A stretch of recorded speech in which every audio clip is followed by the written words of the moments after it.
E a gente dá continuidade em provas, não é isso? A gente falou sobre da produção antecipada da prova. A produção antecipada da prova serve justamente, boa tarde a todos, serve justamente quando não há como esperar que aquela prova seja produzida na audiência, então você pede para que seja feita a antecipação da prova. A produção da prova vai ser antecipada. Então, ela vai ser antes da audiência, que é justamente, por exemplo, uma testemunha. Você quer ouvir uma testemunha, só que essa testemunha, ela é um senhor já idoso e adoentado. Então, para você não perder essa prova, você colhe o depoimento dele antes que venha, antes da instrução, porque até a instrução pode ser que, Deus livre guarde, ele venha a morrer. Tá? Outra situação que a gente pode dar exemplo como produção antecipada de prova é no caso de houve um acidente num carro, tá? O carro precisa ser consertado, mas antes de ser consertado, ele vai ser feita uma perícia. Então, essa perícia é requerida justamente na produção antecipada de prova. Então, ela é feita antes mesmo de iniciar a ação. Para quê? Para você obtê-la quando iniciar uma ação, já ter ela com você. Tá? Entendido, filho? Em relação a. E professor, você está falando do artigo 381, né? Exatamente. A gente Beleza. falou sobre isso, não falou? Não, a gente parou no 380. A gente vai começar esse assunto Ah, nessa então a aula. gente vai falar justamente sobre isso, né? A gente ia falar justamente sobre produção antecipada de prova, não é isso? Isso. Pois então, como eu estava dizendo, essa produção antecipada de prova serve justamente para isso, porque como você precisa logo obter essa prova, você a obtém antes mesmo de iniciar a ação. Antes mesmo de ter a ação, de avisar a ação, você já obtém a, a, a prova. Tá? Então, o 381 ele diz assim: a produção antecipada da prova será admitida nos casos em que haja fundado receio de que venha a tornar-se impossível ou muito difícil a verificação de certos fatos na pendência da ação. Então, exemplo do carro, né? Houve um acidente, você quer saber por que esse acidente se foi erro da fabricação, erro foi por conta de alguma peça do carro, de fabricação. Então, você faz o pedido para justamente porque você não pode esperar até a audiência de instrução para pedir a perícia. Tá? Você quer logo consertar o carro e utilizá-lo. A prova pode ser produzida, seja suscetível de viabilizar a autocomposição ou outro meio adequado de solução do conflito. O prévio conhecimento dos fatos possa justificar ou evitar ajuizamento de ação. Parágrafo 1º. O arrolamento de bens observará o disposto nessa seção quando tiver por finalidade apenas realização de documentação e não a prática de atos de apreensão. Parágrafo 2º. A E produção professor, o diga, que é o arrolamento de bens mesmo? arrolamento de bens é uma parte lá de inventário, tá? Então você discrimina quais são os bens que servem para os herdeiros, tá? Parágrafo segundo. A produção antecipada da prova é da competência do juízo do foro onde esta deva ser produzida o foro de domicílio do réu. O que é isso? Vamos supor que a ação que você vai interpor é uma ação de indenização por dano moral e dano material. Qual é o juízo competente? É da unidade jurisdicional civil, aqui de São Luís. Então, você vai interpor o pedido de produção antecipada da prova nesse juízo. Tá? A produção antecipada da prova não previne a competência do juízo para a ação que venha a ser proposta. Então, o que acontece? Mesmo que, vamos supor, você dá a entrada, ela vai ser distribuída, tenha caído na 14ª unidade jurisdicional civil.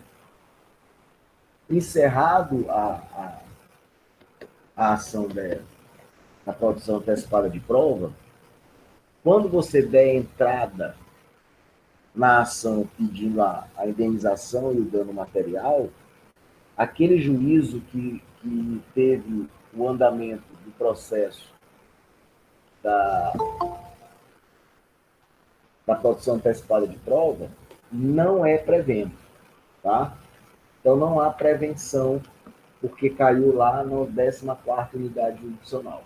A sua ação não vai ter prevenção lá naquela unidade jurisdicional. Vai ter um novo sorteio de forma aleatória. O juízo estadual tem competência para a produção antecipada de prova requerida em face da União, de entidade autárquica ou de empresa pública federal, se na localidade não houver vara federal. Parágrafo 5º. Aplica-se o disposto nessa seção àquele que pretender justificar a existência de algum fato ou relação jurídica para simples documento e sem caráter contencioso, que exporá em petição circunstanciada a sua intenção. 382. Na petição, o requerente apresentará as razões que justificam a necessidade de antecipação da prova e mencionará com precisão os fatos sobre os quais a prova há de recair. Bom, senhores, a petição da produção antecipada de prova é uma petição que segue, né, o disposto do 319. Então, você vai botar lá quem é que quer a prova. Quem quer a prova é a pessoa que teve o acidente do carro, né, com relação ao nosso exemplo. Então, é essa pessoa que quer que haja a perícia do carro. Então, quer que haja a produção antecipada dessa prova. Por quê? Porque pode ser que se torne impossível essa produção até chegar na audiência. Por quê? Porque o carro vai ser consertado, precisa ser consertado. Então, se ele for consertado, vai se tornar impossível a perícia do carro. Tá? Então, a petição é exatamente isso. Você vai dizer por que necessita dessa prova, tá? E aí fala que teve um acidente, aí não sabe se o acidente foi por conta de alguma peça, fabricação da marca do carro, e aí conta tudinho, mostra por que há necessidade dessa produção da prova, tá?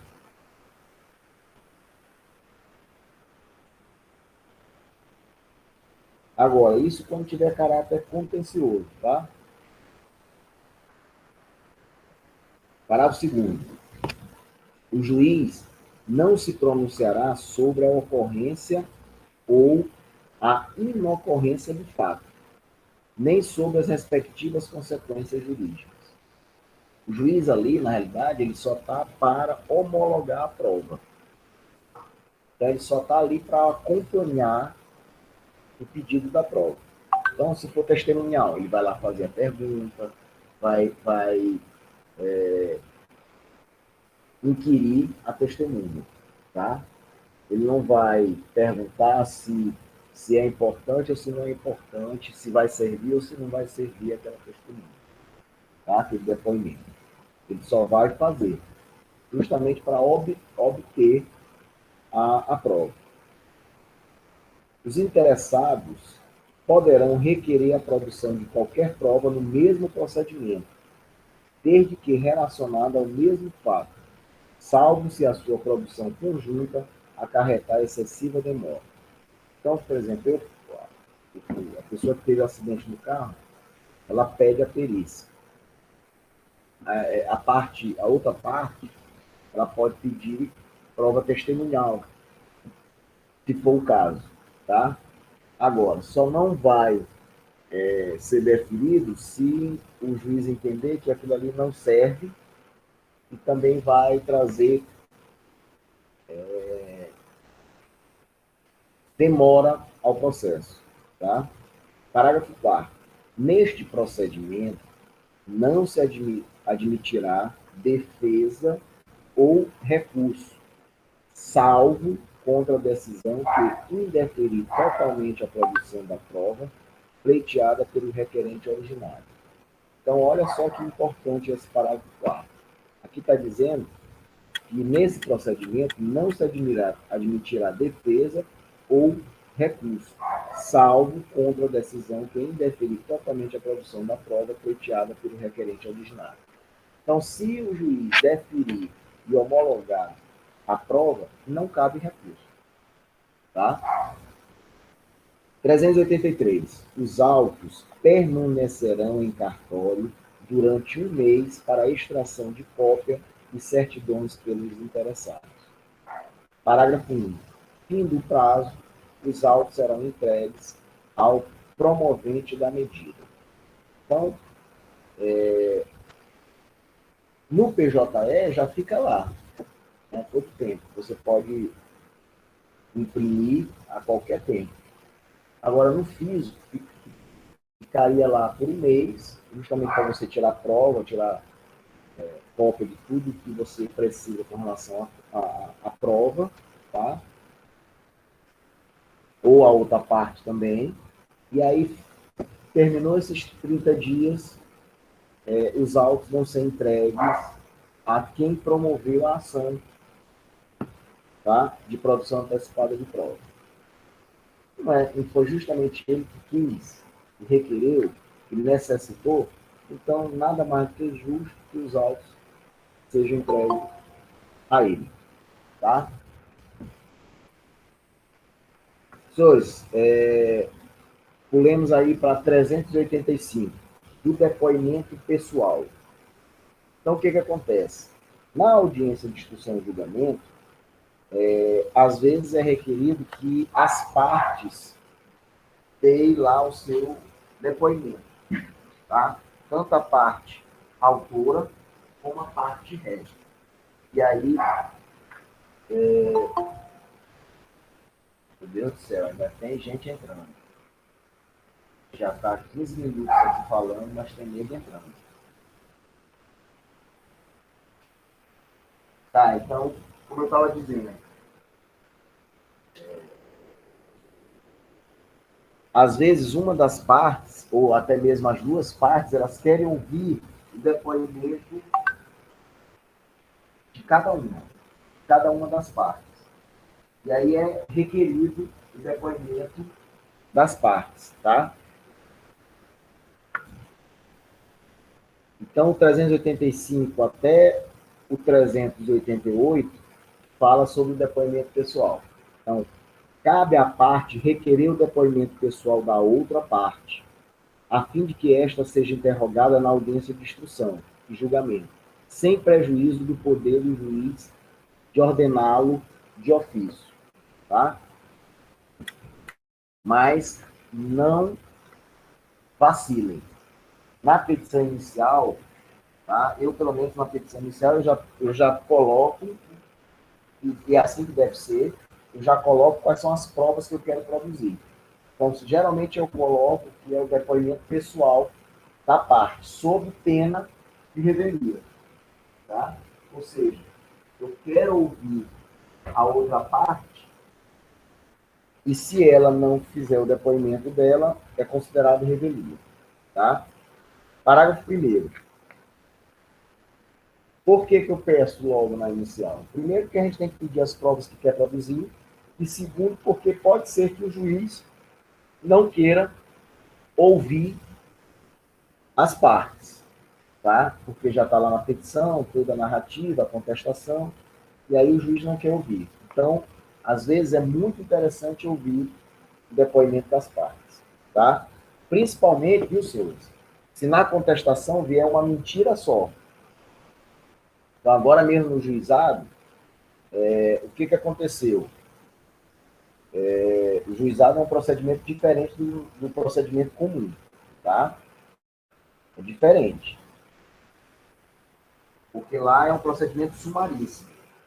Então, lá, a contestação só é entregue na hora, tá? No dia da audiência, a contestação. Então, você só apresenta a contestação no dia da audiência. Beleza. O que acontece?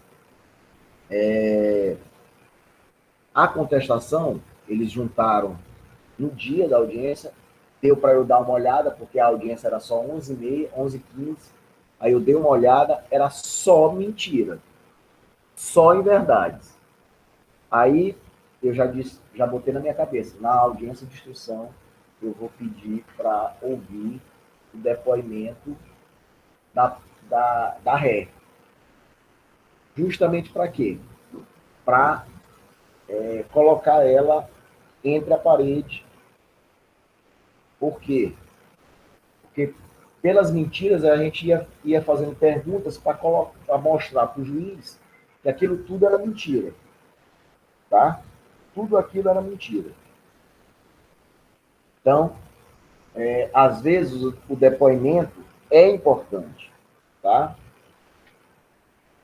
Entendido, tu?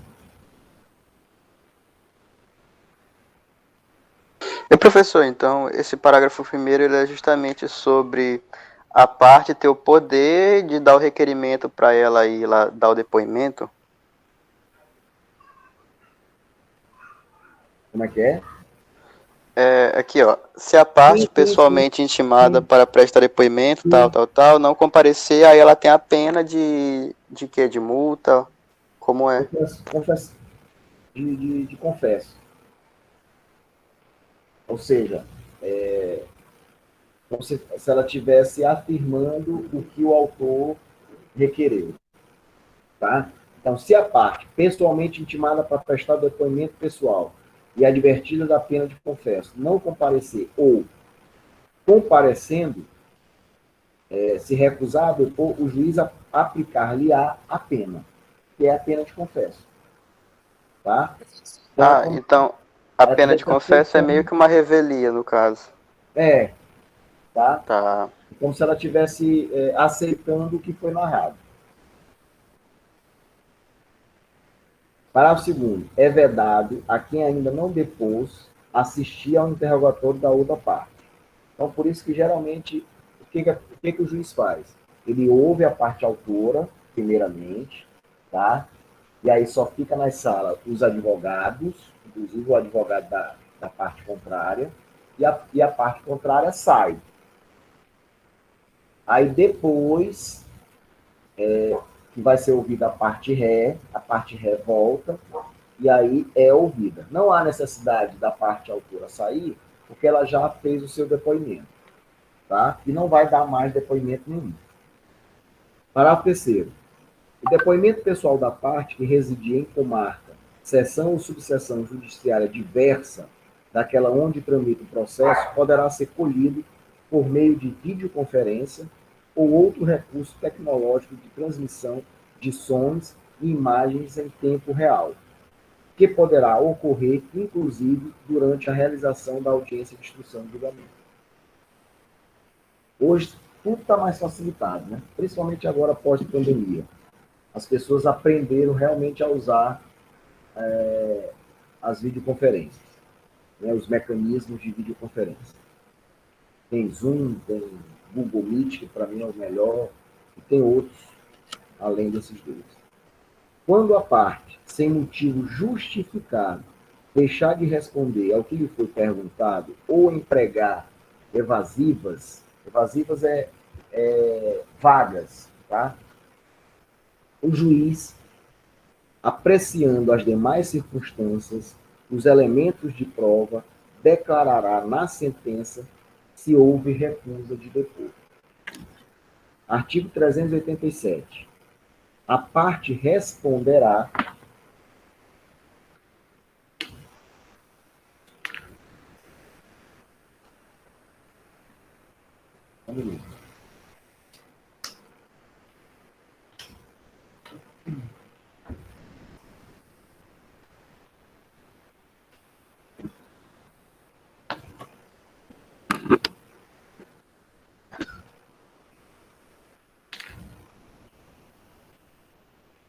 a parte responderá pessoalmente sobre os fatos articulados, não podendo servir-se de escritos anteriores preparados, permitindo-lhe o juiz, todavia, a consulta a notas breves, desde que objetivem completar esclarecimentos.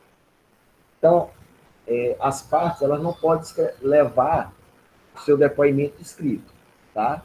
Mas eles podem fazer anotação, tipo, eu vou falar sobre isso, vou falar sobre isso, vou falar sobre isso, só para lembrar do que ele vai querer depor, tá? Mas não pode levar escrito para ler lá no momento. Senão os advogados fazem tudo. 388. A parte não é obrigada a depor sobre fatos criminosos ou torpes que lhe forem imputados, a cujo respeito, por estado ou profissão, deva guardar sigilo. Então, por exemplo, psicólogo, médico, advogado, acerca dos quais não possa responder sem desonra própria de seu cônjuge, de seu companheiro ou de parente em grau sucessivo, que coloquem em perigo a vida do depoente ou das pessoas referidas no inciso terceiro. Parágrafo 1.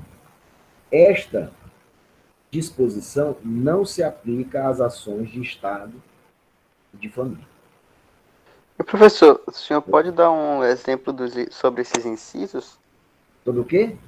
Você pode dar exemplos sobre esses incisos? Sobre esses incisos? Tipo, sobre cujo respeito por estado de profissão ou desonra própria, eu não entendi direito. Vamos lá.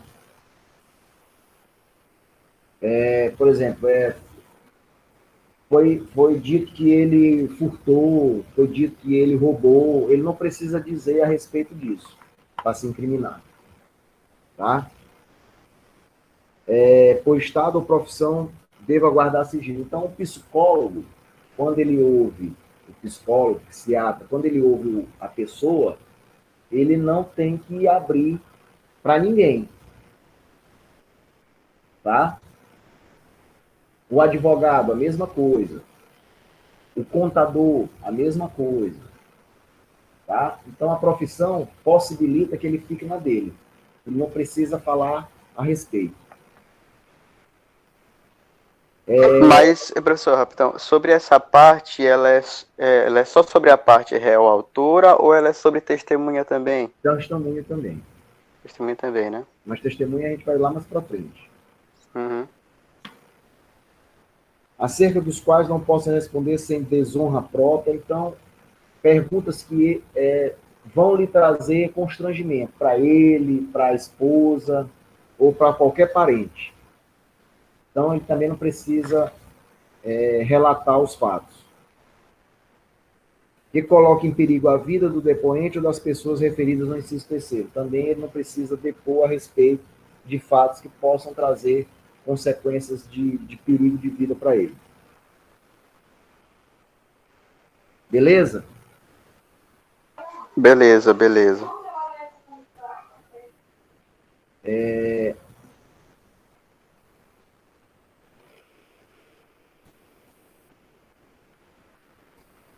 Da confissão, vamos lá para a confissão. Existe existe confissão judicial ou extrajudicial quando a parte admite a verdade de fato contrário ao seu interesse favorável a do adversário. Então, se o autor está dizendo que a parte ré quebrou a janela do vidro da casa dele com uma pedra, e o réu realmente eu joguei uma pedra na janela da pessoa. Então ele está confessando, tá? E essa confissão pode ser judicial ou pode ser extrajudicial. Então pode ser na hora, né, do depoimento, ou pode ser fora do depoimento. 390. A confissão judicial pode ser espontânea ou provocada. Tá? Então, por isso que é importante as perguntas. Porque, às vezes, tanto a parte como as testemunhas, elas acabam lhe ajudando. No caso da parte, acaba confessando e lhe ajudando, né? Parágrafo 1º. A confissão espontânea pode ser feita pela própria parte ou por representante com poder especial. E, no parágrafo 2º, a confissão provocada constará do termo de depoimento pessoal. Por isso que eu estou dizendo que as perguntas são importantes. 391. E outra coisa também, senhores. Cuidado. Se você é requerido, se você é parte ré, é o suplicado, cuidado no que você coloca na contestação, tá? Então, por isso que está dizendo aqui que pode ser espontâneo. Então, na contestação, o teu advogado, ele acaba colocando que, ele fez realmente, mas não era a intenção dele. Está confessando, tá? Está confessando. Não era a intenção, mas fez. Então, tem um prejuízo, vai ter que arcar com prejuízo. Ele confessou. Por isso que a gente tem que ter cuidado quando a gente vai contestar. Tá? A confissão judicial faz prova contra o confitente, não prejudicando, todavia, o litis consortes. Parágrafo 1º. Nas ações que versarem sobre bens imóveis ou direitos reais sobre imóveis alheios, a confissão de um cônjuge ou companheiro não valerá sem a do outro, salvo se o regime de casamento for de separação absolutamente de bens. Tá? Isso aí está bem entendido. Então, no caso de bens imóveis, se um confessa, a esposa confessa e o marido não, então é como se não existisse essa confissão. Tá? Salvo se o regime entre eles for de separação total de bens. 392. Não vale como confissão a admissão em juízo de fatos relativos a direitos indisponíveis. Parágrafo 1º. A confissão será ineficaz se feita por quem não for capaz de dispor do direito a que se referem os fatos confessados. Lógico. Parágrafo 2º.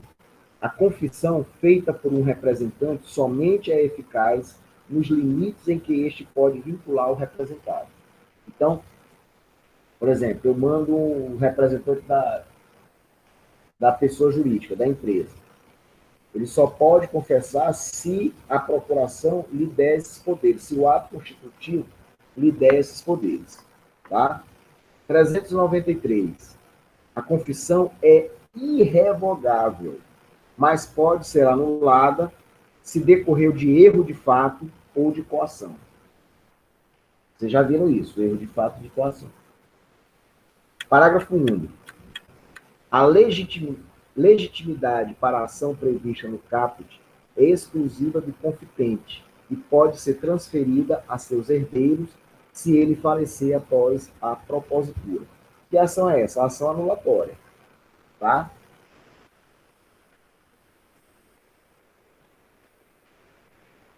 (394) A confissão extrajudicial, quando feita oralmente, só terá eficácia nos casos em que a lei não exija prova literal. 395. A confissão é, em regra, indivisível, não podendo a parte que a quiser invocar como prova aceitá-la no tópico que a beneficiar e rejeitá-la no que lhe for desfavorável. Porém, cindir-se-á quando o confitente a ela aduzir fatos novos, capazes de constituir fundamento de defesa de direito material ou de reconvenção. Cindir-se-á é limitar-se-á, tá? Esse da exibição de documentos ou coisa, isso aí, senhores, no Código de 73, era uma cautelar, a cautelar de exibição, tá? E hoje se transformou em prova, tá? Então, o que é isso? Às vezes, a pessoa necessita que a empresa, ou então um terceiro, uma outra pessoa, que tem um documento, que tem uma prova que é necessário ser colocada como prova, né, na instrução, no processo, aí você pede para que essa empresa exiba esse documento, tá? Leve lá na secretaria e deixe lá para que a parte, se quiser tirar cópia, olhar, faça, tá? Então, essa da exibição de documentos ou coisa é justamente para isso, tá? Então, às vezes, há necessidade da parte que não tem como chegar na prova, mas sabe que um terceiro, a empresa, tem, então é pedido, né, através de petição, que haja a exibição desse documento. Tá? Professor, mas nessa parte da exibição do documento, só pode, no caso de poder beneficiar a parte, porque tem aquela parte, porém tem aquela parte de eu querer usar de prova para contrapor outra pessoa. Que é até um dos incisos lá do artigo 5, né, da Constituição. Não sei se eu fui claro. Não, eu sei o que você está dizendo. É por isso que o que vai acontecer? Vai depender do juiz. Tá? Porque, por exemplo, às vezes, a empresa tem esse documento e esse documento é necessário para que se mostre quem tem ou quem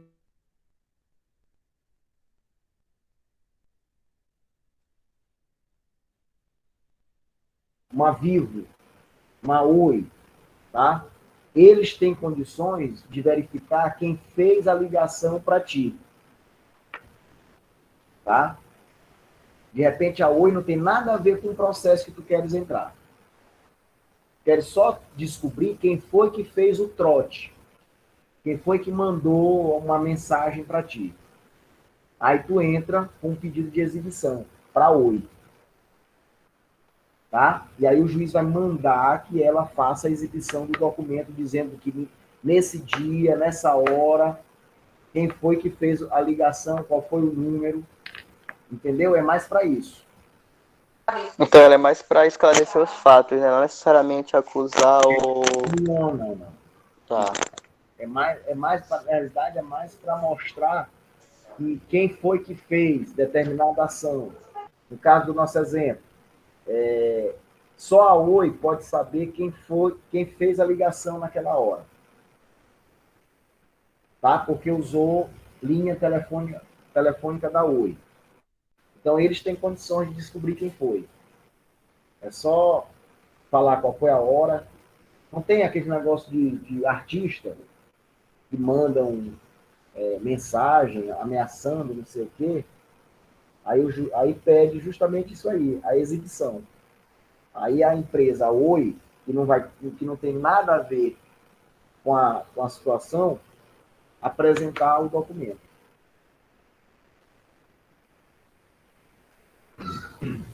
Entendeu? E aqui, ó, 399. O juiz não admitirá a recusa se o requerido tiver a obrigação legal de exibir. O requerido tiver aludido ao documento ou à coisa no processo com o intuito de constituir prova. O documento, por seu conteúdo, for comum às partes. Tá? Então, nessas situações, não tem como segurar. Tem que mostrar. Mesmo em casos que, por exemplo, a OI não tem nada a ver.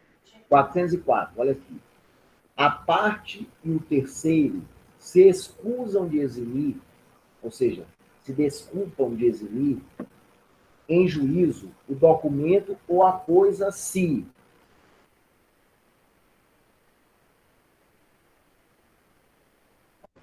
sua apresentação puder violar dever de honra, sua publicidade redundar em desonra à parte ou ao terceiro, bem como a seus parentes consanguíneos ou afins até o terceiro grau, ou lhes a representar perigo na ação penal.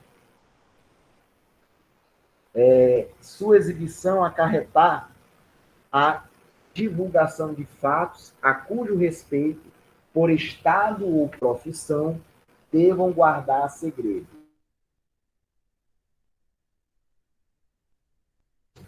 Subsistirem outros motivos graves que, segundo o prudente arbítrio do juiz, justifiquem a recusa da exibição. Houver disposição legal que justifique a recusa da exibição. Tá? Então, são situações que há a obrigação e tem situações que há a recusa. Tá? Eles podem recusar de exibir motivos. Entendido, Marcelo? Beleza, beleza. Aí, vamos lá. A gente vai agora para a prova documental. 405. O documento público faz prova não só da sua formação, mas também dos fatos que o escrivão, o chefe de secretaria, o tabelião ou o servidor declarar que ocorreram em sua presença. Então, é a famosa fé pública. Tá? Quando a lei exigir instrumento público, como das substâncias do ato, nenhuma outra prova, por mais especial que seja, pode suprir-lhe a falta. Então, tu só pode provar que aquele imóvel é teu se tu tiveres o registro de imóvel. Tá? Se tu tiver a escritura. O documento feito por oficial público incompetente ou sem observância das formalidades legais, sendo subscrito pelas partes, tem a mesma eficácia probatória do documento particular. As declarações constantes do documento particular escrito e assinado ou somente assinado presumem-se verdadeiras em relação ao signatário, a quem assina. Tá? Parágrafo único. Quando, todavia, contiver declaração de ciência de determinado fato, o documento particular prova a ciência, mas não o fato em si. Incumbindo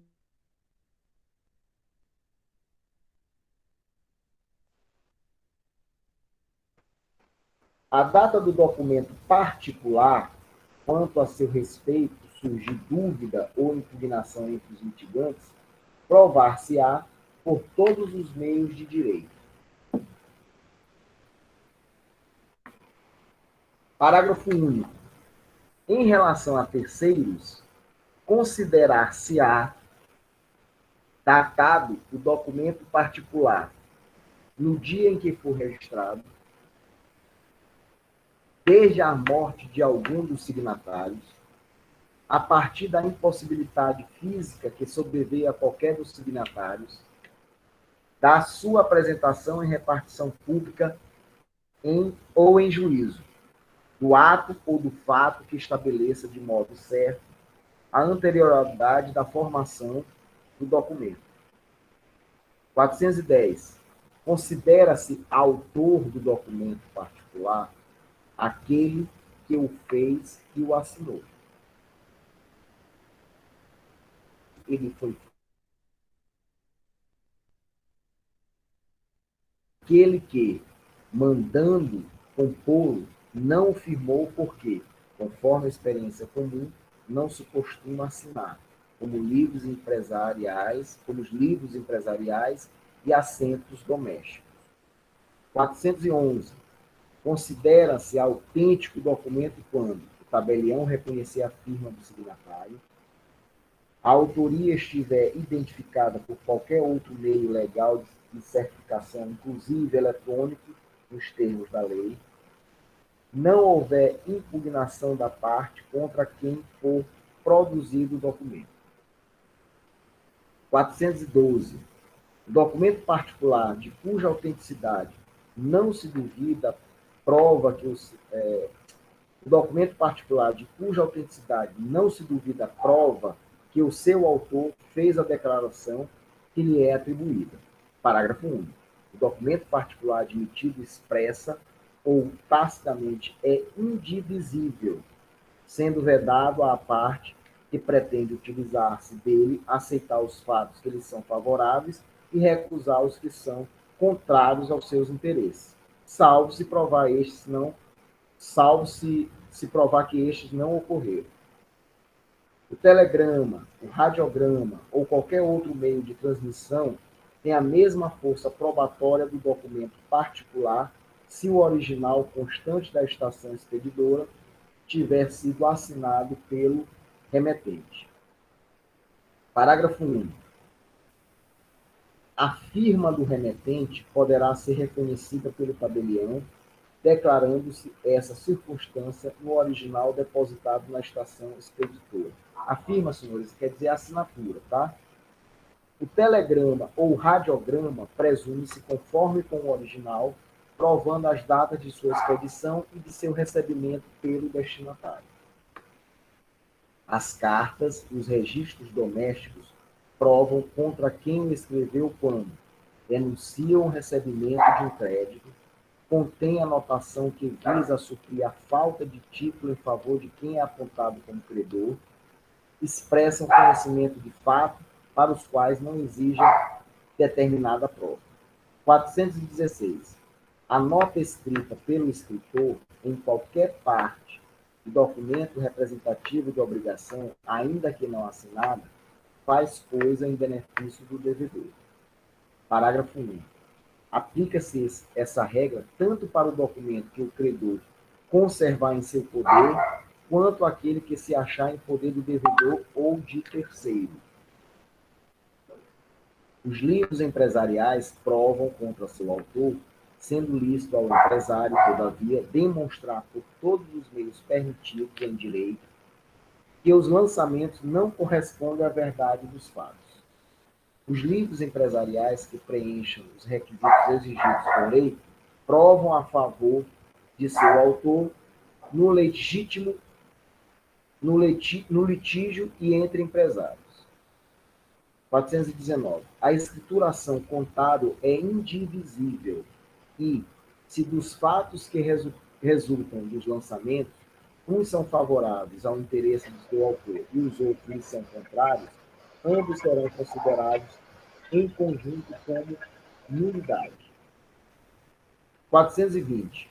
O juiz pode ordenar, a requerimento da parte, a exibição integral dos livros empresariais e dos documentos do arquivo, na liquidação de sociedade, na sucessão por morte de sócio, quando e como determinar a lei. 421. o juiz pode... Professor, Diga.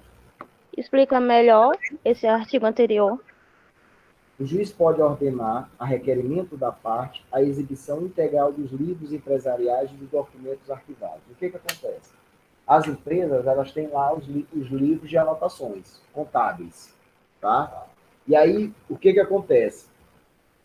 Na liquidação de sociedade, ou seja, quando acabar a sociedade, ou quando ocorrer a morte de algum dos sócios, na sucessão da morte de algum dos sócios, e quando e como determinar a lei, o juiz pode ordenar, tá, a requerimento da parte, a exibição integral dos livros empresariais e dos documentos do arquivo. Justamente para quê? Para saber se a liquidação está sendo feita de forma correta, se a pessoa que tem direito em receber parte da empresa está recebendo mesmo os valores corretos, tá? Então, por isso que o juiz determina a exibição desses documentos. Ok? Ok. 421. O juiz pode, de ofício, ou seja, ele mesmo, sem qualquer pedido das partes, ordenar à parte a exibição parcial dos livros e dos documentos, extraindo-se deles a suma que interessar ao litígio, bem como reproduções autenticadas. Isso tudo para quê? Para saber a contabilidade da empresa, tá? Independente da ação.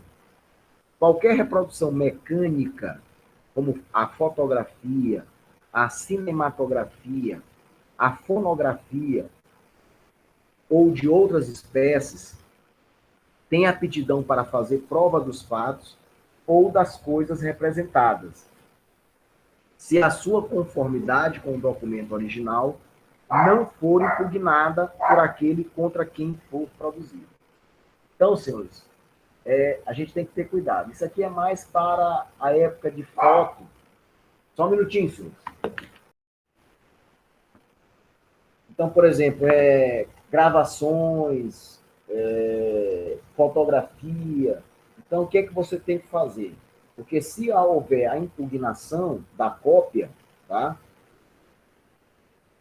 desses documentos, dessas provas, você tem que mostrar o original. Justamente para dizer, ó, está aqui o original e é justamente o que está sendo colocado aí a gravação. E na fotografia, ó, não teve aqui nenhuma edição, está aqui a foto original e está aqui a cópia, tá?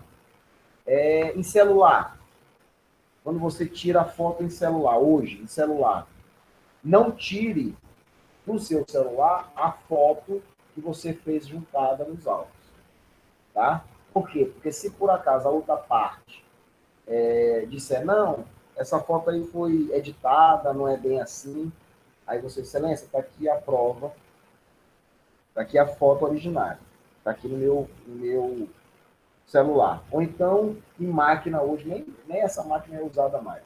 Existia aquela máquina digital. Também tem que deixar armazenado na máquina fotográfica, tá? Parágrafo 1º. As fotografias digitais e as extraídas de rede mundial de computadores fazem prova das imagens que reproduzem, devendo, se impugnada, ser apresentada a respectiva autenticação eletrônica ou, não sendo possível, realizar perícia. Tá? É o que eu estou dizendo para vocês. Parágrafo 2º. Se tratar de fotografia publicada em jornal ou revista, será exigido um exemplar original do periódico, caso impugnada a veracidade pela outra parte. Parágrafo 3º. Aplica-se o disposto nesse artigo à forma impressa de mensagem eletrônica. Então, hoje, o que você coloca no WhatsApp é prova, tá? Então, agora, logicamente que, se for impugnada, você tem que levar lá o seu celular mostrando que não houve qualquer tipo de edição. Não basta só juntar lá a conversinha, certo? Porque se a outra parte impugnar, você tem que mostrar a conversinha por inteiro. 423. Fotografia. certidões sempre que o escrivão ou chefe de secretaria certificar sua conformidade com o original. Então, o que você pode fazer? Nos autos tem essa fotografia que eu tirei aqui do meu celular. Então, aqui, tá aqui a foto do celular, aqui a foto do celular. Então, certifica logo que é original. Aí, é feito aí lá. Então, já serve como autêntica, tá? A cópia de foi isso aqui que eu falei, né? Não. A cópia de documento particular tem o mesmo valor probante que o original, cabendo ao escrivão intimadas as partes proceder à conferência e certificar a conformidade entre a cópia e o original. Então, sempre tiver cópia e por acaso tiver alguma dúvida, o secretário, o escrivão lá, ele pode certificar, olhando, logicamente, a cópia e o original, certificar. Fazem a mesma prova que os originais, as certidões textuais de qualquer peça dos autos, o protocolo das audiências ou de outro livro, a cargo do escrivão ou do chefe de secretaria, ser extraídas por ele ou sob sua vigilância e por ele subscritas. Os traslados, as certidões extraídas por oficial público de instrumento ou documento lançado em suas notas.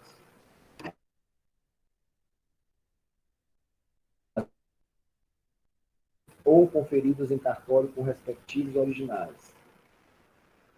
As cópias repográficas de peças do próprio processo judicial declaradas autênticas pelo advogado. Olha que importante. As cópias repográficas de peças do próprio processo judicial declaradas autênticas pelo advogado, sob sua responsabilidade pessoal, se não lhes for impugnada a autenticidade. Hoje, no PJE, eu faço um tópico da autenticidade dos documentos. Então, lá eu mostro que os documentos que eu estou juntando, que são PDF, né, são dos documentos originais. Tá? Agora, quando você afirma isso, você está se responsabilizando. Tá? Então, não vão botar lá cópia de cópia. Cuidado. Tá? Porque, às vezes, o cliente, para se dar bem, ele leva só a cópia para o advogado. E essa cópia, ele alterou. Tá? Então, desconfiem.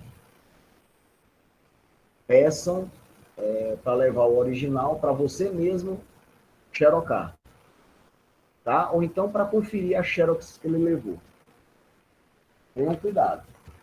Tá bom? Os extratos digitais de bancos de dados públicos e privados, desde que atestado pelo seu emitente sob a pena da lei que as informações conferem com o que consta na origem.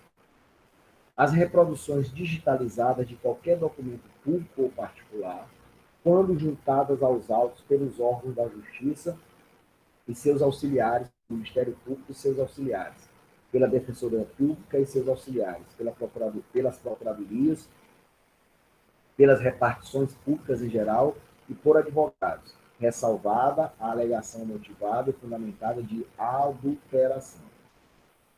Os originais dos documentos digitalizados mencionados no texto deverão ser preservados pelo seu detentor até o final do prazo para a propositura da ação rescisória. Então, vamos supor. Vocês não sabem o que é ação rescisória, né? Sabem o que é ação rescisória? Não, professor. A ação rescisória, só para entender. O processo tem andamento, né? Você junta lá documentos, tirados xerox, né?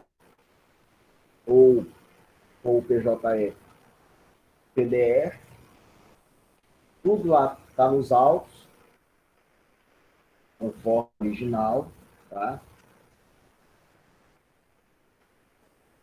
E aí o que acontece? Há o trânsito em julgado daquela ação, né? Dos documentos que você digitalizou e juntou nos autos. Há um trânsito em julgado. Esse processo ele pode ainda ser anulado, tá? Ele ainda pode ser anulado através da ação rescisória. A ação rescisória, se não me engano, está lá no 966. Deixa eu ver aqui. Está no 966. Isso. Está no 966. Então, essa ação é uma ação de competência originária dos tribunais estaduais, né? Onde você tenta anular uma decisão transitada em julgado em razão de algumas situações que estão elencadas lá no 966. Então, um dos motivos, vamos falar aqui para a gente entender fácil, porque vocês sabem que é incompetência absoluta, o juiz absolutamente incompetente, ele julgou uma ação e transitou em julgado. Tá? Então, antes de 2 anos, após o trânsito do julgado, você ainda pode entrar com uma rescisória pedindo para anular a decisão desse juiz que ele é absolutamente incompetente. Tá? O juiz não, o juiz. O juiz é incompetente de outra forma. Beleza? Deu para entender? Então, tem que esperar esses 2 anos para daí você dar fim ao documento que você digitalizou. Beleza? 426. O juiz apreciará fundamentalmente a fé que deva merecer o documento quando em ponto substancial e sem ressalva contiver entre linhas, emenda, borrão ou cancelamento. Senhores, os documentos eles não podem ter rascunhos, eles não podem ter escritas, rasuras entre linhas, porque isso aí já dá para desconfiar se esse documento é ou não é,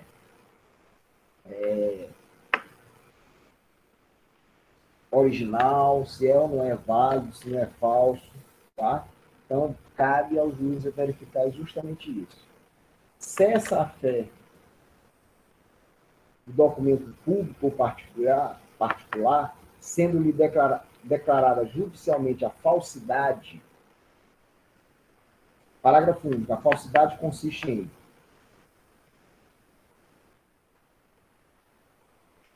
formar documento não verdadeiro e alterar documento verdadeiro.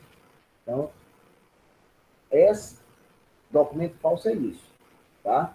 Formar documento não verdadeiro, então, por exemplo, tu faz uma identidade, tu faz uma declaração que tu tem tantos anos, tá? Então, isso é formar documento não verdadeiro. Alterar documento verdadeiro. Então, lá tem um documento e aí você faz alguma alteração nesse documento. Também é um documento falso. Cessa a fé do documento.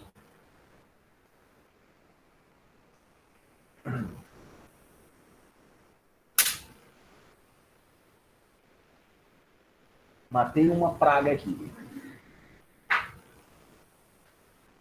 Vocês ouviram? O estalo?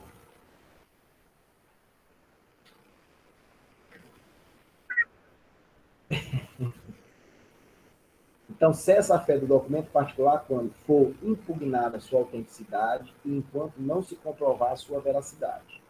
Assinado em branco, for impugnado seu conteúdo por preenchimento abusivo.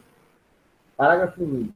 Dar-se-á abuso quando aquele que recebeu o documento assinado com texto não escrito no todo ou em parte, formá-lo ou completá-lo por si ou por meio de outrem, violando o pacto feito com o signatário. Então, senhores, o que acontece? Às vezes, o documento, por isso que eu sempre digo que você não deve deixar espaço entre a sua assinatura, tá? Quando você assinar algum documento, não deixe uma parte em branco, tá? Faça tudo para deixar tudo na mesma folha para você assinar. Por quê? Porque uma pessoa de má fé, ela pode alterar o conteúdo. certo? É até você impugnar, até você provar, haja consequências. 429. Incumbe o ônus da prova quando se tratar de falsidade de documento ou de preenchimento abusivo, a parte que arguir. Então, se você argue, você tem que mostrar a falsidade do documento. Se tratar de impugnação de autenticidade, a parte que produziu o documento. Tá? Então, são essas as situações de o ônus de quem argue a falsidade. Lembrando, tá? Aqui no seguinte, né? Na subseção seguinte, fala-se da arguição de falsidade. Senhores, quando você verificar um documento, tá, parece que houve modificação, uma foto que possa prejudicar o seu cliente, você faz a impugnação, tá, do documento. Então, você que é advogado do requerido, se tiver lá documentos que há possibilidade de você impugnar, arguir a falsidade, você argue, tá? Impugna a prova. Então, a falsidade deve ser suscitada na contestação, na réplica ou no prazo de 15 dias, contado a partir da intimação da juntada do documento aos autos. Se você não fizer isso, vai precluir a possibilidade de você arguir a falsidade daquele documento. Tá? Não, porque, por exemplo, vamos supor que o réu que juntou um documento falso. Aí, na réplica, né, que tu vai ter 15 dias para replicar, tu, em preliminar, coloca lá aí, falsidade do documento. Arguição de falsidade.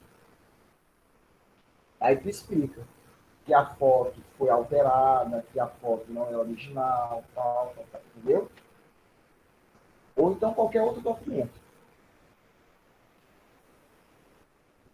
E lembrando, é dentro desse prazo. Se você não fizer dentro desse prazo, preclui a possibilidade, tá? Uma vez arguída a falsidade, será resolvida como questão incidental. Ou seja, uma questão fora do processo, mas que tem que ser resolvido. Salvo se a parte requerer que o juiz a decida como questão principal nos termos do inciso 2º do artigo 19. 431. Então, que o juiz, dentro do processo mesmo, ele já verifica, ó, veja aí, geralmente eu peço dessa forma. Eu não faço um incidente, não. O incidente faz é atrapalhar. A parte arguirá a falsidade expondo os motivos em que funda a sua pretensão e os meios com que provará o alegado. Depois de ouvida a outra parte no prazo de 15 dias, será realizado o exame pericial. Quem dera que fosse assim. Parágrafo único. Não se procederá ao exame pericial se a parte que produziu o documento concordar em retirá-lo. Senhores, eu tenho uma arguição de falsidade e eu, em preliminar, na contestação, arguí de um documento assinado pelo meu cliente, sendo que a assinatura não é dele, foi falsificada. Até hoje, não resolveram esse problema. Tem mais de 10 anos. Era simples, era só mandar para o IML verificar se é ou não a assinatura do meu cliente.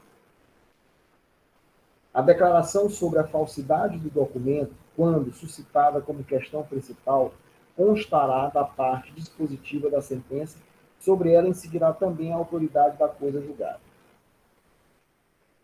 Então, vai ser uma declaração, né, na sentença vai dizer se é ou não é falsa aquele documento, e aquilo ali vai servir ou não para sentenciar, para a sentença. Tá? Por exemplo, no meu caso, é um contrato, tá?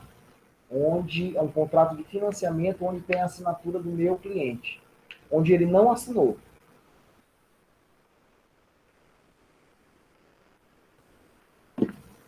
Beleza?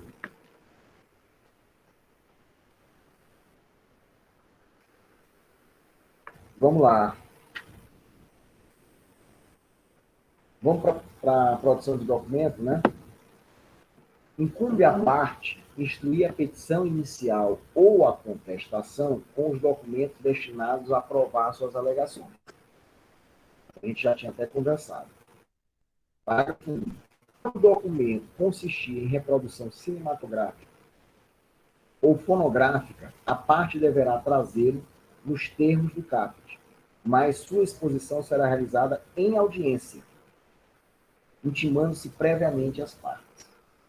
Então, está acontecendo um caso meu que existe filmagem, tá? Essa filmagem não teve como eu fazer a juntada, mas eu pedi para que seja feito seja analisado a filmagem. Então, no dia da audiência, eu vou levar essa filmagem. 435. É lícito às partes, em qualquer tempo, juntar aos autos documentos novos, quando destinados a fazer prova de fato ocorrido depois dos articulados, ou para contrapô-los aos que foram produzidos nos autos. Tá? Então, só para a gente deixar claro. Os documentos, tá? A prova documental tem que ser juntada na inicial, pelo autor, e na contestação, pelo réu. Então, se ele tem a prova e não faz juntada, preclui a possibilidade de ele juntar dinheiro. Agora, se tiver documentos novos em razão de acontecimentos novos, né? Depois do ajuizamento da ação, aí ele pode fazer juntada, tá? E o réu também pode fazer juntada, tá? Ou então, tanto o autor como o réu pode fazer juntada se a parte contrária apresentar documentos, tá? Então, para ele se defender, ele pode juntar outros documentos para rebater, contrariar aqueles documentos que foram juntados pela parte. Tá? Me fiz entender?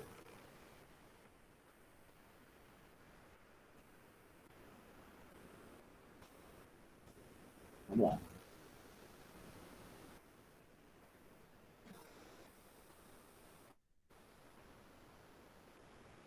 Parágrafo 36. Ah, não, está aqui. Parágrafo 1. Admite-se também a juntada posterior de documentos formados após a petição inicial ou a contestação, bem como dos que se tornaram conhecidos, acessíveis ou disponíveis após esses atos, cabendo à parte que os produzir comprovar o motivo que a impediu de juntá-los anteriormente, incumbindo ao juiz, em qualquer caso, avaliar a conduta da parte de acordo com o artigo 5. Tá? Então, nesse caso aí, só agora que eu tive acesso, o juiz vai examinar, vai verificar realmente se houve essa possibilidade ou não. 436. A parte intimada a falar sobre documento constante dos autos poderá impugnar a admissibilidade da prova documental, ou seja, essa prova aí não pode ser juntada, doutor. Já passou o momento dela. Impugnar sua autenticidade, ou seja, esse documento aí é falso. Justificar sua falsidade com ou sem deflagração do incidente de arguição de falsidade. Manifestar-se sobre o seu conteúdo. Tá? Geralmente acontece isso, mas vocês têm a possibilidade, justamente o que está dizendo aqui o 436, para vocês falarem a respeito desse documento que foi juntado. Tá? Parágrafo 1. Nas hipóteses do inciso 2º e 3º, a impugnação deverá basear-se em argumentação específica não admitindo, não admitindo alegação genérica de falsidade. Tem que dizer o que é falso. Ah, falso é a assinatura, falso é o texto, é a data, tá? Tem que ser específico. Não só dizer, o documento é falso. 437. O réu manifestar-se-á na contestação sobre os documentos anexados à inicial. E o autor manifestar-se-á na réplica sobre os documentos anexados à contestação. Parágrafo 1º. Sempre que uma das partes requerer a juntada de documento aos autos, o juiz ouvirá, a seu respeito, a outra parte, e disporá do prazo de 15 dias para adotar qualquer das posturas indicadas no 436. Parágrafo 2º. Poderá o juiz, a requerimento da parte, dilatar o prazo para manifestação sobre a prova documental produzida, levando em consideração a quantidade e a complexidade da documentação. Então, a parte pode pedir para o juiz para dilatar, para aumentar o prazo de 15 dias, para ele se manifestar a respeito daquele documento que foi juntado. Então, aí o juiz vai dizer ou não, vai possibilitar ou não a dilação do prazo. 438. O juiz requisitará as repartições públicas em qualquer tempo ou grau de jurisdição, as certidões necessárias à prova das alegações das partes. Os procedimentos administrativos nas causas em que forem interessados a União, Estado, Distrito Federal e município, ou entidade de administração indireta. Parágrafo 1º. Recebidos os autos, o juiz mandará extrair no prazo máximo e improrrogável de 1 mês certidões ou reproduções fotográficas das peças que indicar e das que forem indicadas pelas partes e aí, em seguida, devolverá os autos à repartição de origem. Tudo para verificar o documento juntado. As repartições públicas poderão fornecer todos os documentos em meio eletrônico, conforme disposto em lei, certificando pelo mesmo meio que se tratar de extrato fiel, que se trata de extrato fiel do que consta em seu banco de dados e no documento digitalizado. Tá? Então, hoje se facilita muito porque é usado por WhatsApp, o documento é mandado por WhatsApp, é mandado por e-mail, tá? Então, isso facilita muito. Basta o departamento, a repartição, certificar que aquilo ali é documento mesmo válido. Dos documentos eletrônicos. A utilização de documentos eletrônicos no processo convencional dependerá de sua conversão à forma impressa e da verificação da sua autenticidade na forma da lei.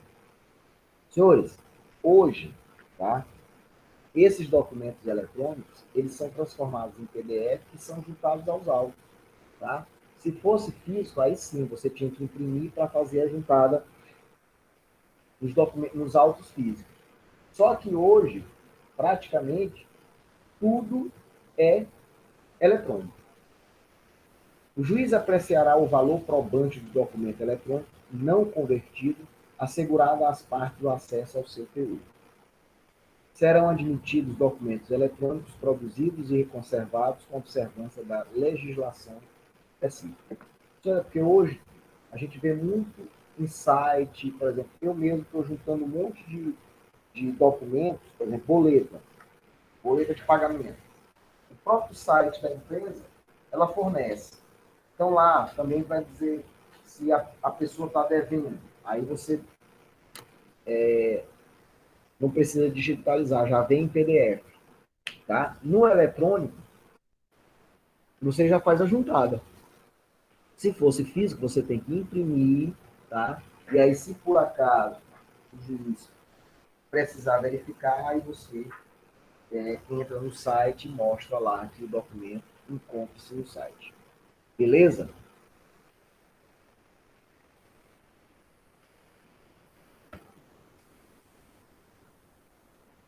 Beleza? Tem alguém ainda aí? Estou aqui, professor. Beleza. Então vamos só dar um Ok. intervalo aí de 5 Todo mundo minutos. aqui, professor. 13h35 a gente volta, tá? Para voltar a falar agora sobre prova testemunhal. Tá bom. 13h35 a gente está aqui. Senhores, a prova testemunhal, tá? Ela é decisiva para que o seu processo seja positivo. Então, o que você tem que fazer com relação à testemunha? Tá? Eu levo a testemunha lá para o escritório já para fazer um treinamento com ela. Não que eu vá ensinar ela a falar mentira. Até porque, se ela falar mentira, ela pode ser presa.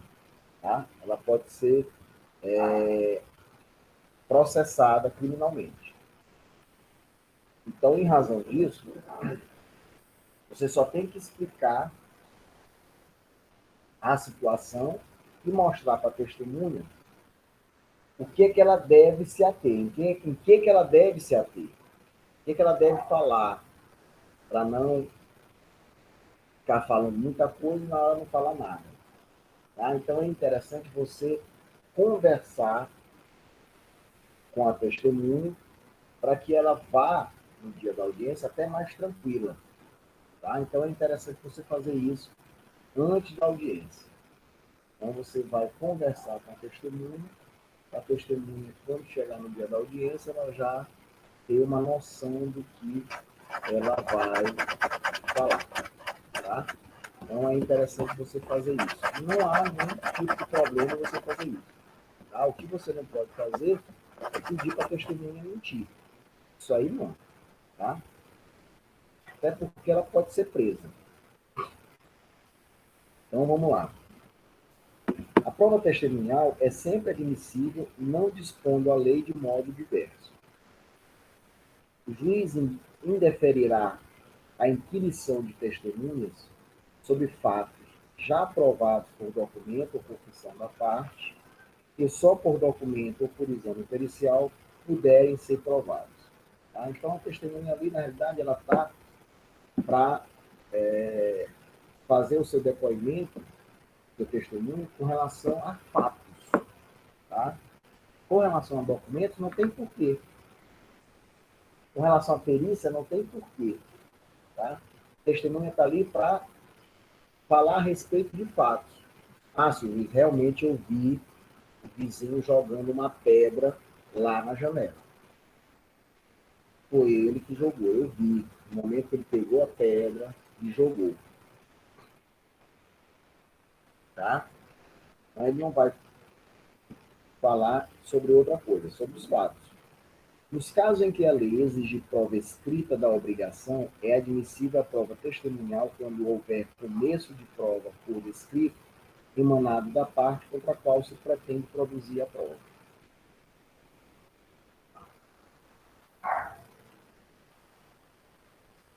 445. Também se admite a prova testemunhal quando o credor não pode ou não podia, moral ou materialmente, obter a prova escrita da obrigação, em casos como de parentesco, de depósito necessário ou de hospedagem em hotel ou em razão das práticas comerciais do local onde contraída a obrigação. Então, às vezes, a testemunha, não, ele se hospedou realmente naquele hotel. Ele é primo de fulano.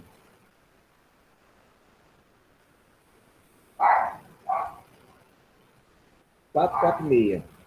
É lícito a parte provar com testemunhas, nos contratos simulados, a divergência entre a vontade real e a vontade declarada. Nos contratos, em geral, os vícios de consentimento. Então,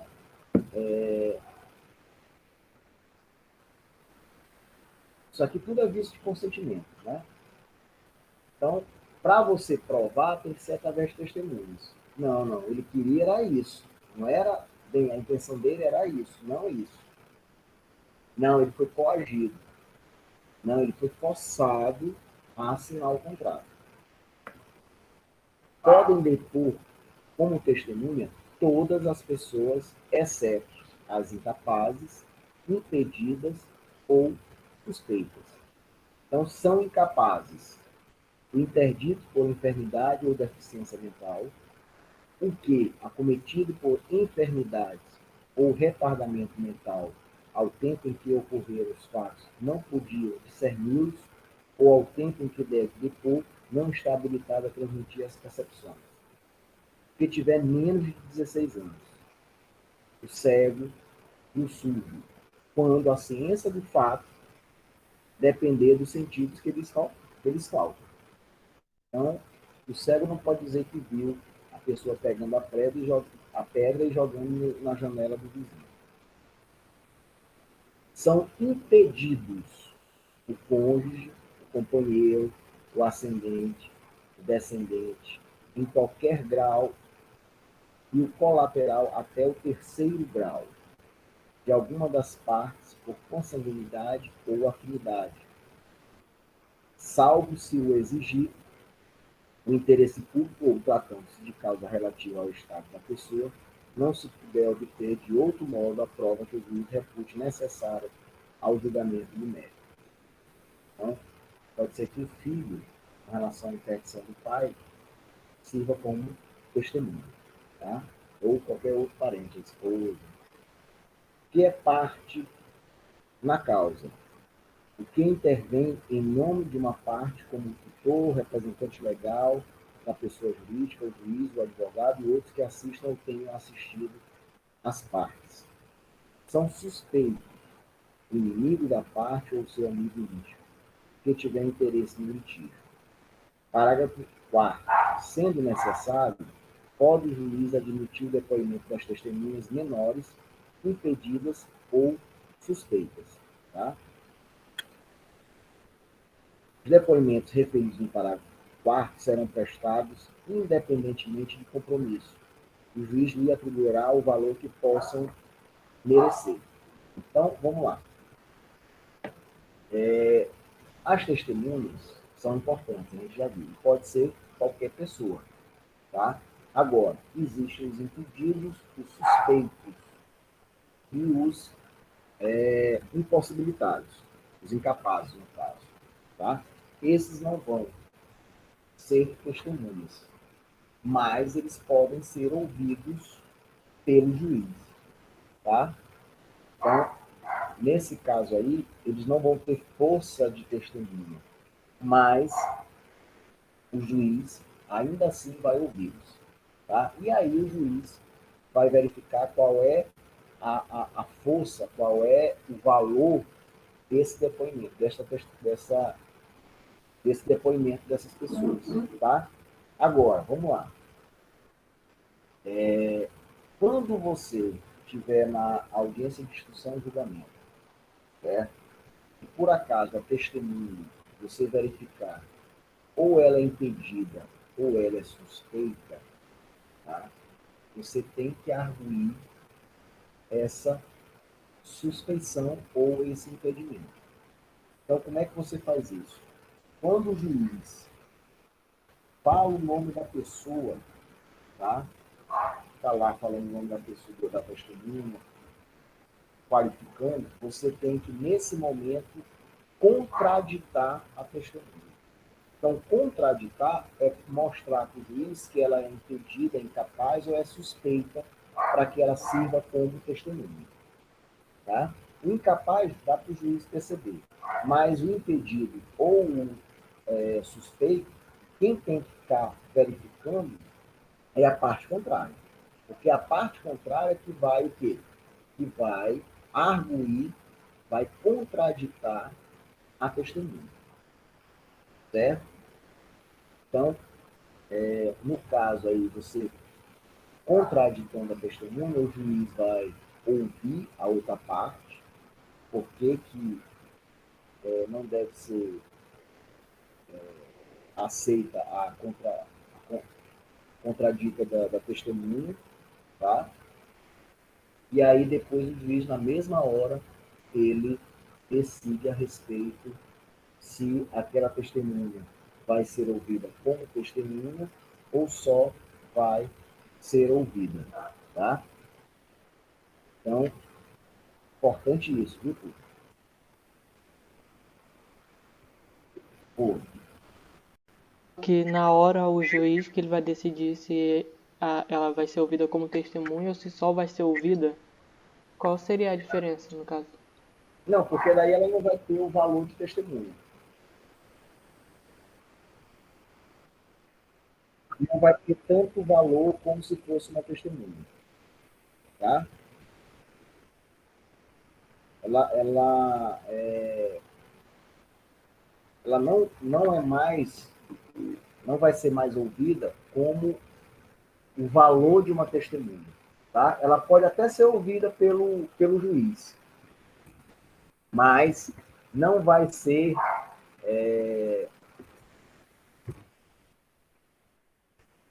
não vai ter a mesma força de uma testemunha, tá? Então ela vai ser só um informante, tá? Então esse informante não é mais testemunha, não tem o valor de uma testemunha. Ele vai estar ali só como informante. E aí o juiz, ele pode ou não pode aceitar aquela informação. No caso da testemunha, não. Aquele valor, aquela testemunha, o depoimento é valioso, tá? Serve, tem valor no processo. Enquanto informante, o juiz vai dizer, não, esse não é informante, é apenas informante, não tem a força de uma testemunha. Beleza?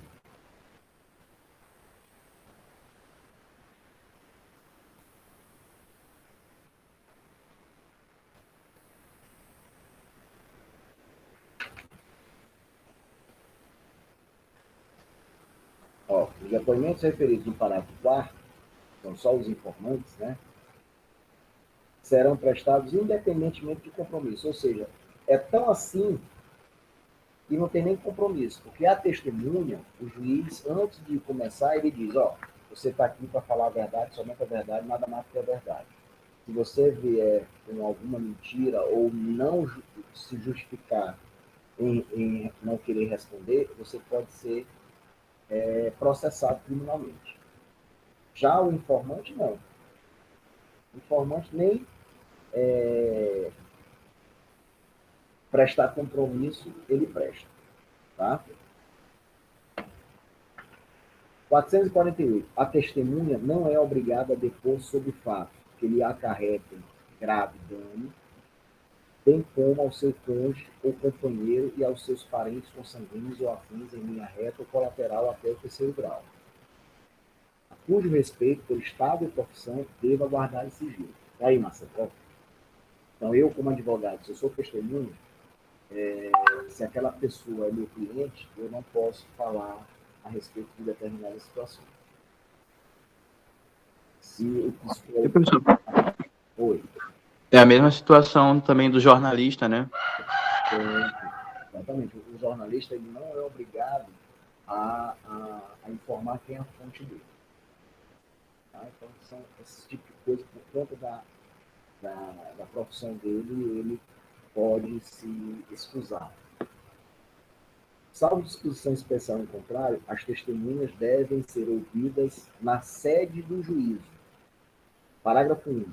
Quando a parte ou a testemunha, por enfermidade ou por outro motivo relevante, estiver impossibilitada de comparecer, mas não de prestar depoimento, o juiz designará, conforme as circunstâncias, dia, hora e lugar para inquiri-la. Só um minutinho. Voltei, vamos lá. Beleza? Da produção da prova testemunhal. O rol de testemunhas conterá sempre que possível o nome, a profissão, o estado civil, a idade, o nome de inscrição no cadastro de pessoa física, o nome de registro de identidade e o endereço completo da residência e do local de trabalho. Da residência e do local de trabalho. Tá, senhor? Então, quando a gente coloca lá as testemunhas que a gente quer que seja ouvida, a gente bota lá toda a qualificação e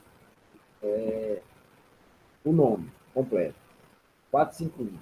Depois de apresentado o rol de quem tratam os parágrafos 4º e 5º do artigo 357, a parte só pode substituir a testemunha que falecer, que por enfermidade não estiver em condições de depor, que, tendo mudado de residência ou de local de trabalho, não for encontrado. 452. Quando for arrolado como testemunha o juiz da causa, declarar-se-á impedido se tiver conhecimento de fatos que possam influir na decisão, caso em que será vedado à parte que o incluiu no rol desistir do seu depoimento. Se nada souber, mandará excluir o seu nome. 453. As testemunhas depõem na audiência de instrução e julgamento perante o juiz da causa, exceto as que prestam depoimento antecipadamente, as que são inquiridas por carta, carta precatória ou carta rogatória. Parágrafo 1º. A oitiva de testemunha que residia em comarca, seção ou subseção judiciária diversa daquela onde tramita o processo, poderá ser realizada por meio de videoconferência ou outro recurso tecnológico de transmissão e recepção de sons e imagens em tempo real, o que poderá ocorrer inclusive durante a audiência de instrução e julgamento. É o que hoje é mais econômico, né, e célere. Os juízos deverão manter equipamento para transmissão e recepção de som e imagem a que se refere o parágrafo 1º. 454. São inquiridos em sua residência ou onde exercer sua função o presidente e o vice-presidente da República, os ministros de Estado, os ministros do Supremo Tribunal Federal, os conselheiros do Conselho Nacional de Justiça e os ministros do Supremo Tribunal de Justiça, Superior Tribunal Militar, o Tribunal Superior Eleitoral, o Tribunal Superior do Trabalho e o Tribunal de Contas da União, o Procurador-Geral da República e os conselheiros do Conselho Nacional do Ministério Público, o Advogado-Geral da União, o Procurador-Geral do Estado, o Procurador-Geral do Município, o Defensor Público-Geral Federal e o Defensor Público-Geral do Estado, os senadores e os deputados federais, os governadores dos estados e do Distrito Federal, o prefeito, os deputados estaduais e distritais, os desembargadores dos tribunais de justiça, dos tribunais regionais federais, dos tribunais regionais do trabalho e dos tribunais regionais eleitorais e os conselheiros dos tribunais de contas dos estados e do Distrito Federal, o Procurador-Geral de Justiça, o embaixador de países que, por lei ou tratado, concede idêntica prerrogativa a agente diplomático do Brasil. Parágrafo 1º. O juiz solicitará a audiência que indique dia, hora e local, a fim de ser inquirida remetendo-lhe cópia da petição inicial ou da defesa oferecida pela parte a que arrolou como testemunha. Parágrafo 2º. Passado um mês sem manifestação da autoridade, o juiz designará dia, hora e local para o depoimento, preferencialmente na sede do juízo. Parágrafo 1º. O juiz também designará dia, hora e local para o depoimento quando a autoridade não comparecer injustificadamente à sessão agendada para a colheita de seu testemunho no dia, hora e local por ela mesma indicados. Cabe ao advogado da parte informar ou intimar as testemunhas por ele arrolado do dia, da hora e do local da audiência designada, dispensando-se a intimação do juiz. A intimação deverá ser realizada por carta com aviso de recebimento, cumprindo ao advogado juntar aos autos, com antecedência, pelo menos 3 dias da data de audiência, cópia da correspondência de intimação e do comprovante de requerimento, de recebimento. Parágrafo 2º.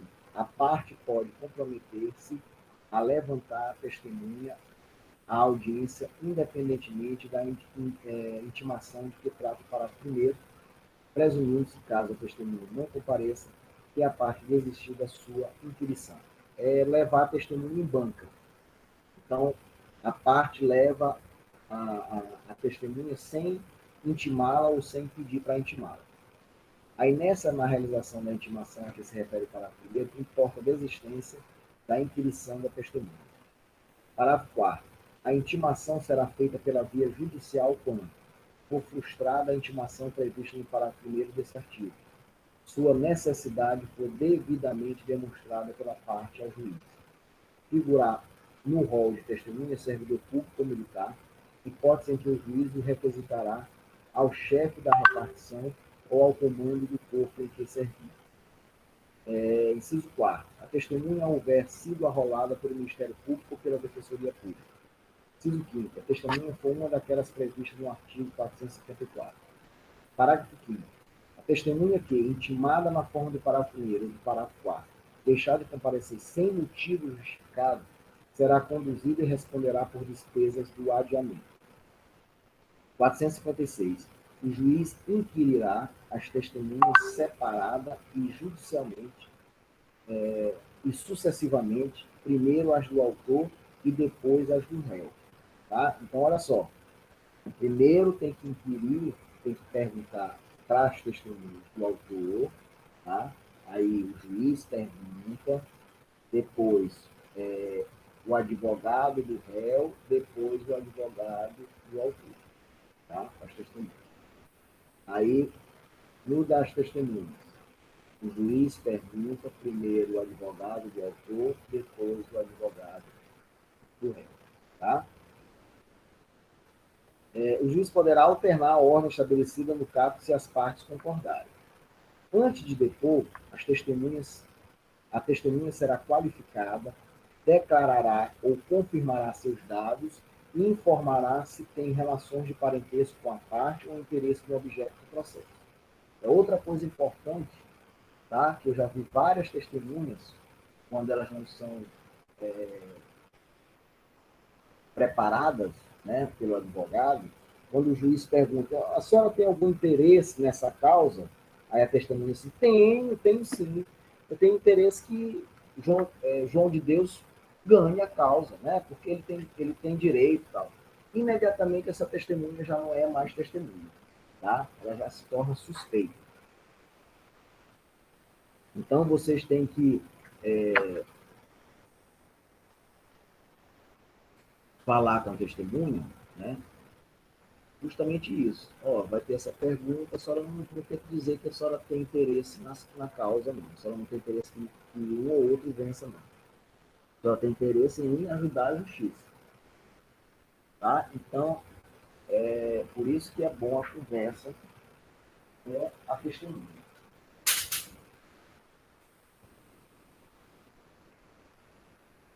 Mais outra. Beleza.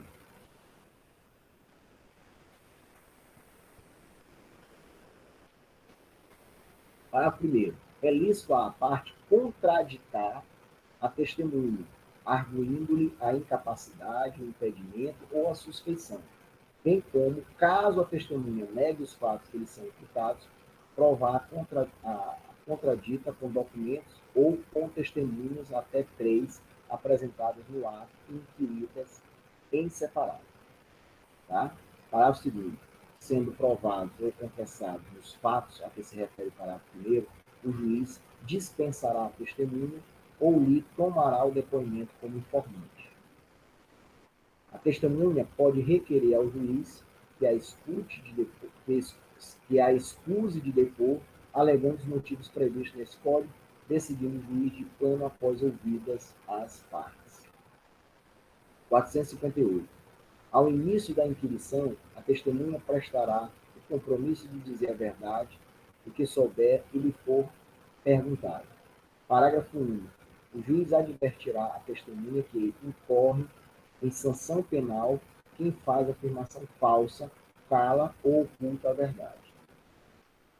Então, senhor, por isso que vocês têm que instruir a testemunha de vocês. Não é dizer que para mentir, não. Vocês têm que instruir o testemunho de vocês justamente para que, quando ela for lá dar o seu testemunho, dar o seu depoimento, ela saber o que vai fazer, tá? Ao início da inquirição, a testemunha prestará o compromisso de dizer a verdade do que souber e lhe for perguntado. Beleza, 459. As perguntas serão formuladas pelas partes diretamente à testemunha. Tá? Hoje, o advogado pergunta diretamente para a testemunha. Antigamente, o que ele acontecia? O advogado fazia a pergunta para que um juiz fizesse para a testemunha. Tá? Só que hoje não tem mais isso. O advogado faz a pergunta diretamente para a testemunha. É outra coisa que vocês têm que instruir a testemunha de vocês, para vocês não terem medo. A testemunha não ter medo. E outra coisa, não entrar na onda do advogado, porque às vezes o advogado faz uma pergunta já respondendo, tá? E aí a testemunha tem que estar atenta justamente para mostrar, ó, não é bem assim não, é assim, assim, assim, assim. Por isso que tem que instruir a testemunha, tá? Você deve levar as testemunhas para o seu escritório e aí faz assim, tipo um advogado do diabo, fazendo perguntas assim, bem difíceis e possíveis que podem conter na audiência. As perguntas serão formuladas pelas partes diretamente à testemunha, começando pela que a arrolou, não admitindo o juiz aquelas que puderem induzir a resposta, não tiverem relação com as questões de fato, objeto da atividade probatória, ou importarem em repetição de outras já respondidas. Parágrafo 1º. O juiz poderá inquirir as testemunhas tanto antes quanto depois da inquirição feita pelas partes.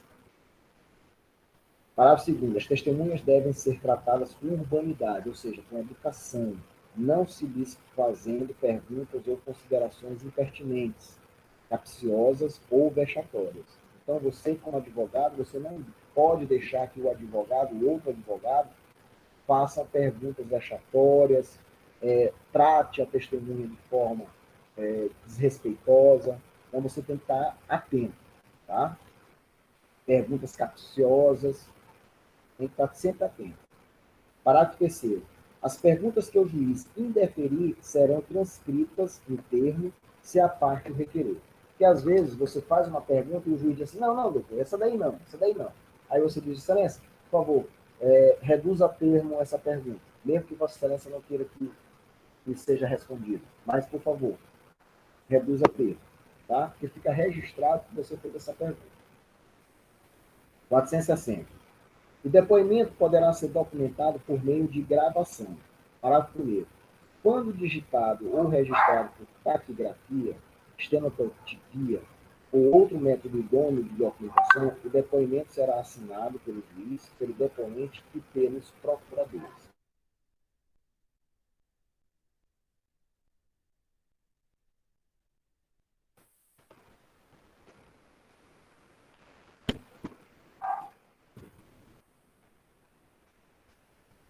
Beleza, vamos lá.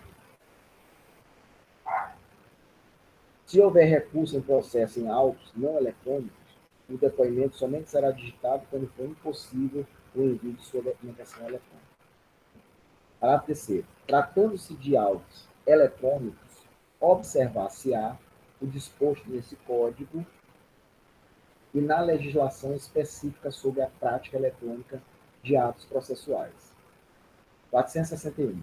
O juiz pode ordenar, de ofício ou a requerimento da parte, a inquirição de testemunhas referidas nas declarações da parte ou das testemunhas. Às vezes a testemunha fala de outras pessoas. Então, o juiz pode pedir para que sejam intimadas essas pessoas que foram citadas. A acareação de duas ou mais testemunhas ou de alguma delas com a parte, quando, sob fato determinado que possa influir na decisão da causa, divergirem as suas declarações. Os acareados serão reperguntados para que expliquem os pontos de divergência, reduzindo-se a termo o ato de acareação. Acareação sobre é aquele negócio de um na frente do outro, aí um explica, o outro fala, aí com relação à divergência, que um falou uma coisa e o outro falou outra. Então, essa divergência que é feito a acareação para saber que realmente quem está falando é verdade. A acareação pode ser realizada por videoconferência ou por outro recurso tecnológico de transmissão de sons e imagem em tempo real. 462. A testemunha pode requerer ao juiz pagamento das despesas que efetuou para o comparecimento à audiência, devendo a parte pagá-la logo que arbitrada ou depositada em cartório dentro de 3 dias. O depoimento prestado em juízo é considerado serviço público. Parágrafo único. A testemunha, quando sujeita ao regime da legislação trabalhista, não sofre, por comparecer à audiência, perda de salário, nem desconto no tempo de serviço. Tá? Então, basta levar a ata da audiência, que ele compareceu e deu lá seu testemunho, e ele não leva a falta no serviço. Tá? A justificativa. Beleza? Beleza, vamos lá. Então, só para a gente finalizar por hoje, a gente vai falar da prova pericial e da prova e da inspeção judicial. Primeiro, falemos da inspeção judicial. Senhores, a inspeção judicial é justamente o quê? O juiz sai lá do seu gabinete para ir no local para verificar o que ocorreu. Então, vamos supor que em determinado imóvel, o muro caiu. Tá?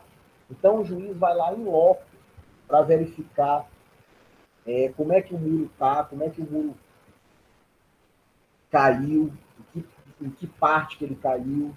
Então, essa inspeção judicial é justamente isso. O juiz vai lá em loco, ou seja, vai no local para constatar, para verificar a prova. Tá? Então, ele pode tanto junto à pessoa ou no local do ocorrido. Tá? E prova pericial, senhores, é uma prova muito importante, tá? Que segue todo um procedimento que está aqui, do 464 até o 480, tá? Onde a prova pericial serve justamente para que o juiz, embora tenha conhecimento jurídico, na maioria das vezes ele não tem conhecimento técnico. Então, por exemplo, ele não tem conhecimento de mecânica. Então, houve problema no carro ou não houve problema no carro? O juiz, às vezes, mesmo com as provas juntadas, ele precisa de um técnico para o técnico dar um parecer dizendo, realmente o problema foi na peça do carro. Tá? Então, por exemplo, houve imperícia do engenheiro. Então, precisa de um perito na área de engenharia para mostrar, realmente o perito ele deveria ter construído dessa forma e construído desta.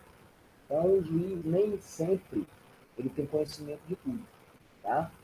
E aí precisa dessa ajuda, que é o perito judicial. Certo? E aí o perito judicial é um perito que o juiz chama para que o perito dê o seu laudo a respeito de determinada situação. E aquilo ali serve de prova e serve para que o juiz possa, examinando, dar o seu laudo. Tá? Então, O senhor disse que o juiz ele chama o especialista, mas também os advogados eles podem chamar alguns especialistas para depor a favor deles, né? A gente vai falar sobre isso. Tá certo. Na realidade, o advogado ele tem a possibilidade de fazer isso. Tá? E deve fazer isso. Tá? Mas vamos lá. Porque primeiro eu estou falando do juiz. A perícia, na realidade, quem vai dizer se vai ter ou não vai ter é o juiz. Então, o juiz que vai dizer, não, eu acho importante ter perícia. E as partes podem até requerer. Mas quem vai dizer se é para ter ou não ter perícia é o juiz. Tá? Então, essa perícia serve para o juiz. Não é para as partes. A prova, na realidade, serve para o juiz, não para as partes. Tá? Então, no caso da perícia, a perícia, o juiz chama um profissional de determinada área, no caso, vamos falar do carro, chama lá um engenheiro mecânico. Tá? E aí, o juiz defere a perícia, deferida a perícia, ele chama um perito, tá? Avisa as partes poderão, né, tem a faculdade de chamar um assistente, tá? Esse assistente é um profissional, por exemplo, é um mecânico, tá? Só que vai auxiliar a parte. Então, a parte autora traz um assistente, né? Um assistente, tá? Um assistente técnico. Para quê? Para servir ele, para orientar ele, tá? Até para formular quesitos. Porque quando o juiz deferir a perícia, ele vai possibilitar as partes formularem quesitos a respeito da situação. Então, por exemplo, no caso do carro, então eles vão formular quesitos. Foi a peça que ocasionou o acidente, essa peça poderia trazer morte, tá?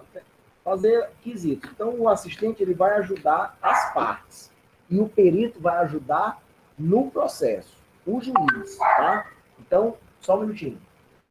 Então, o perito é do juiz, tá? E os assistentes servem para auxiliar as partes, tá? Então, a parte autora pega um assistente, a parte ré pega outro assistente, tá? Para acompanhar justamente o perito, a perícia. Então, vai ser marcado data, hora e local para ser feita a perícia, tá? Justamente para que os assistentes, as partes com seus assistentes, acompanhem a perícia. Depois disso, o perito responde todos os quesitos e também faz um laudo a respeito do que ele viu lá com relação, no nosso exemplo, o problema do carro. Tá? Se houver necessidade de ser ouvido o perito, é marcada a audiência e ele é o primeiro a ser ouvido pelo juiz. Tá? Tá bom? Então, com relação à perícia, é exatamente isso que a gente tem. Tá? O laudo, o perito vai entregar lá no juízo, tá? Ele vai entregar lá na justiça, certo?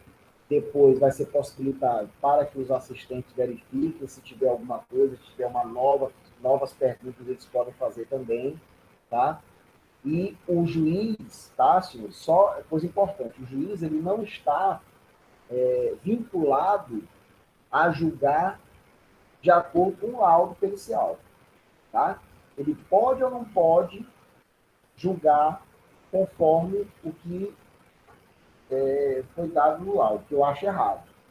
Mas ele não está bitolado, tá, para dar sua sentença ao laudo do perito. Tá? Então, com relação às provas, seria isso que a gente tem para falar. Na próxima aula, a gente finaliza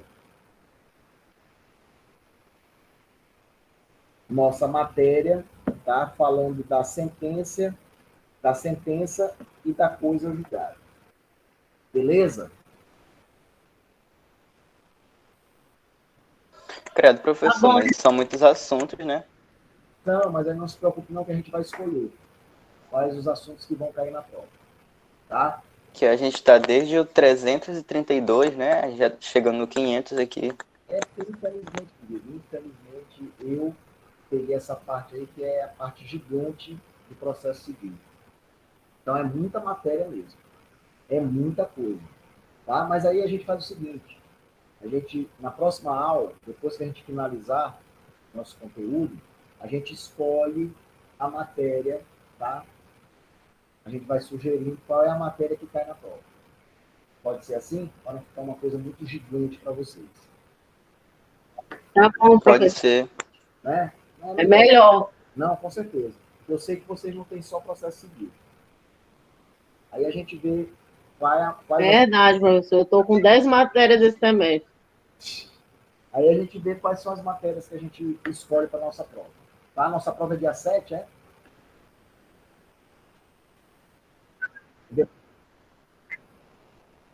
10, né? Beleza. Dia do meu aniversário. Não, é dia 9, eu acho. Ah, então não é dia do meu aniversário. Dia antes. Eu só O faço seu aniversário presente, dia um monte de 10. nove boa. O presente vai ser esse, um monte de nota boa. Senhores, outra coisa, estou devendo vocês. Mas depois dessa aula aqui, eu já vou começar a corrigir a prova de vocês. Tá bom? Não se preocupe que essa semana realmente... E só não fiz no final de semana, só não fiz até hoje, porque segunda e terça eu estou dando uma aula especial, né? Que é para um aluno, porque ele está tendo aula de disciplinas anteriores. E aí, às vezes, a Facom proporciona isso para determinados alunos. Tá? Então, eu estou dando aula de manhã e de tarde. Ou seja, segunda-feira eu não tenho aula nem de manhã nem de tarde, e terça eu não tenho aula nem de manhã nem de tarde. Mas eu estou dando aula de manhã e de tarde. Começa às 8h30, termina às 11h30. Tá? Sem falar que desde ontem eu estou assistindo um segundo congresso de processo civil. Até agora não me trouxe nada. Só muita balela, conversa, até agora não me trouxe nada. Amanhã parece que vai ser bem interessante. Vai ser sobre a importância desses 5 anos de CPC. O que trouxe de interessante para o CPC? Aí eu quero ouvir amanhã o palestrante, para ver o que ele vai dizer. Beleza, senhores? Beleza. Então, obrigado. Tá? Não se preocupem, não fiquem com a cabeça quente antes do tempo. A gente vai acertar a matéria para fazer a prova, tá bom? Então, fiquem tranquilos. Tá bom, obrigado. Boa tarde e fique no coração de vocês. Saúde, se cuidem. Tchau, professor. Valeu. Se cuidem.